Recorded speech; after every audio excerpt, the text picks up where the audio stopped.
గొంతులా పిలుపుల పద ఈ సమయం గమనం మలిచే మలుపుల పద ఏ ధర్మం కోరే సత్యాగ్రహమై పదులుగా పద సంక్షేమం కూర్చే సేవా గుణమై అలనుగా.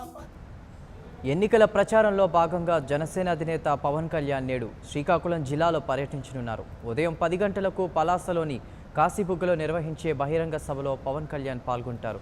అనంతరం మధ్యాహ్నం 12 గంటలకు పాతపట్నం జనసేన బహిరంగ సభలో ప్రసంగించనున్నారు జనసేనాని. మధ్యాహ్నం 1:30 శ్రీకాకుళం 7 రోడ్ జంక్షన్ బహిరంగ సభలో పవన్ కళ్యాణ్ పాల్గొనున్నారు.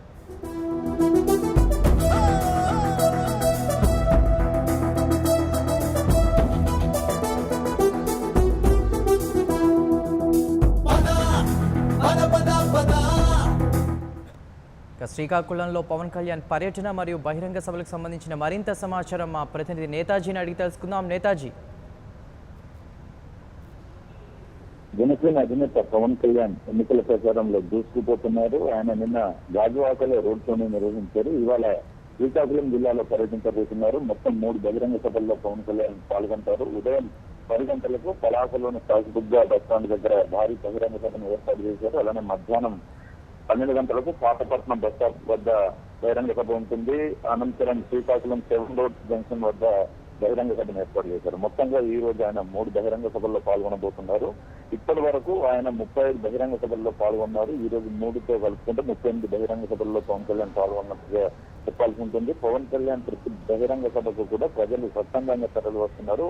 జనసేన అధినేత పవన్ కళ్యాణ్ కూడా మేనిఫెస్టోలో పొందుపరిచిన అంశాలు ఏవైతే ఉన్నాయో వాటన్నిటిని కూడా ప్రజలకు వివరిస్తూ మీ ముందు 3 పార్టీలు ఉన్నాయి, అందులో మీకు ఏ పార్టీ నచ్చితే ఆ పార్టీకే ఓటు వేయండి అంటూ ప్రజల్ని పవన్ కళ్యాణ్ కోరుతున్న పరిస్థితి అయితే ఉంది. అలానే అన్నదాతలకు సంబంధించి పవన్ కళ్యాణ్ ఏదైతే 5,000 రూపాయల పెన్షన్ ప్రతి నెల ఇవ్వాలని నిర్ణయించుకున్నారో దాంతో పాటు ప్రతి ఎకరాకు 8,000 రూపాయల ఆర్థిక సాయం, ఆడపడుచులకు సంబంధించి 2,500 నుంచి 3,500 వరకు నగదు బదిలీ, ఈ 3 మీదే ఆయన ముఖ్యమంత్రిగా ప్రమాణ స్వీకారం చేసిన తర్వాత సంతకం చేస్తానని పవన్ కళ్యాణ్ ఇప్పటికే ప్రకటించారు. దీంతో పాటు యువతకు సంబంధించి 3 లక్షల ఉద్యోగాలు ఏవైతే ఉన్నాయో వాటన్నిటిని కూడా జనసేన పార్టీ ప్రభుత్వాన్ని ఏర్పాటు చేసిన 6 నెలల్లోగానే భర్తీ చేస్తానని నిరుద్యోగుల్లో భరోసా నింపే ప్రయత్నం అయితే పవన్ కళ్యాణ్ చేస్తూ వస్తున్నారు. ఇలాగా ప్రతి ఒక్క వర్గానికి జనసేన పార్టీ ఏ విధంగా అండగా ఉంటుంది, ఏం చేయబోతుంది అన్నది పవన్ కళ్యాణ్ వివరిస్తూ వెళ్తున్నారు. ఈ రోజు శ్రీకాకుళం జిల్లాలో ఆయన 3 బహిరంగ సభల్లో పాల్గొనున్నారు.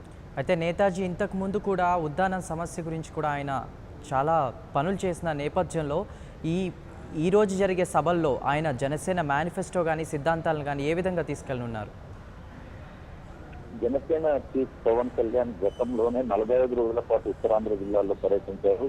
శ్రీకాకుళం కావచ్చు, విజయనగరం కావచ్చు, విశాఖ కావచ్చు, ఈ 3 జిల్లాలకు సంబంధించి పవన్ కళ్యాణ్ కి అణువణువు పడుతుంది. అణువణువు ఆయన తిరిగారు. స్థానికంగా ఎలాంటి సమస్యలు ఉన్నాయన్నది ఆయన ఒక నివేదికను కూడా రూపొందించారు.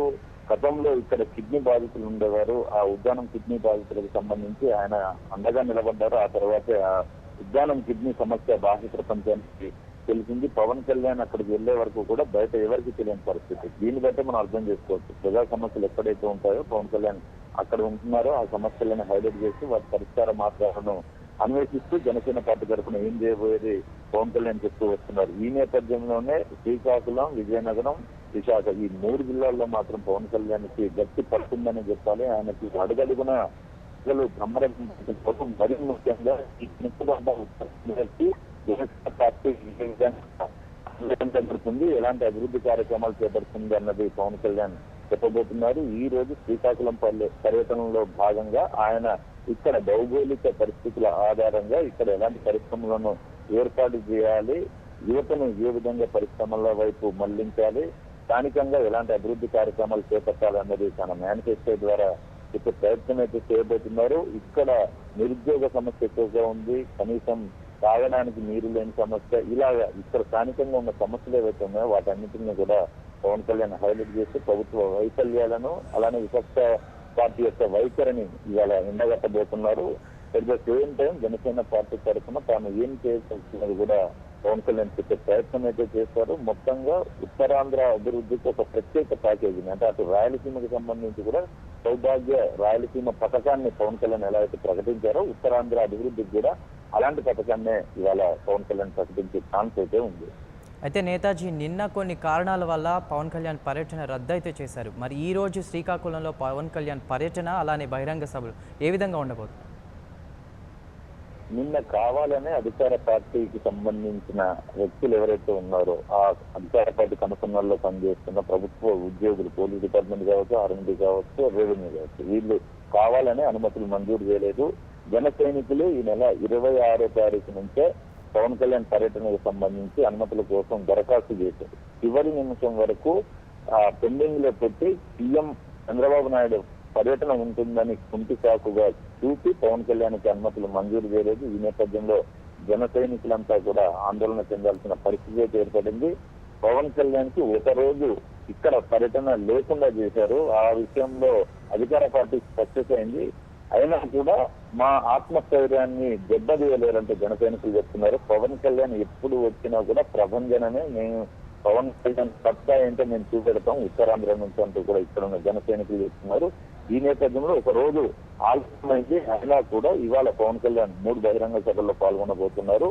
నిన్న అయితే 4 బహిరంగ సభల్లో పాల్గొనాల్సింది. ఈ రోజు కూడా మూడు బహిరంగ సభల్లో పాల్గొని రేపు కూడా శ్రీకాకుళం జిల్లాలోనే పవన్ కళ్యాణ్ పర్యటిస్తారన్నట్టుగా తెలుస్తుంది. రేపు రాజాంతో పాటు మరికొన్ని అసెంబ్లీ నియోజకవర్గాల్లో జనసేన పర్యటన ఉండబోతుంది.